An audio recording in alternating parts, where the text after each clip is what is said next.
tanya kenapa saya baru lepas servis tadi. Lepas tu dia bunyi macam ni, macam berdengkur tu.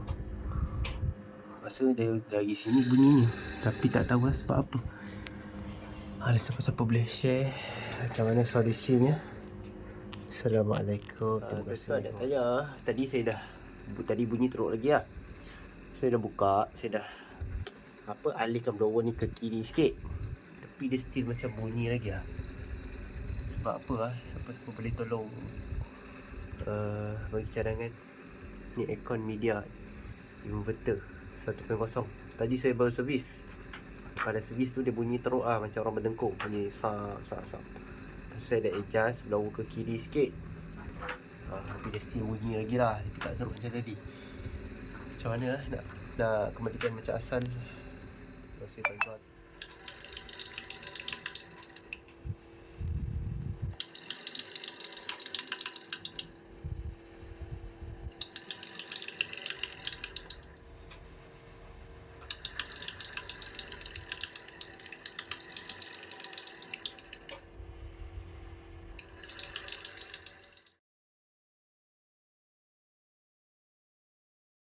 Tuan-tuan, hari ni selamat tahun baru 1 bulan 12. Okey, setelah buka tok semalam, dan saya pun dah cubalah penyelesaiannya.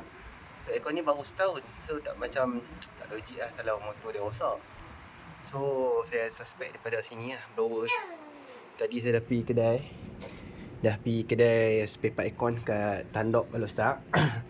Media suruh try lah beli ni. Dia pun kata motor, tapi macam mustahil pula motor kan. Bila kita tukar blower baru ni, yang bunyi dah tak ada ni plek-plek tu.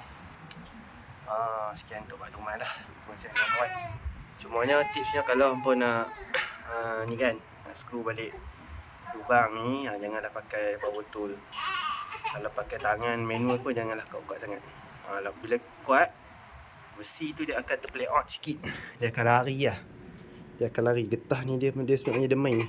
Bila kita screw ketat, getah ni, lubang ni dia akan sengit lah.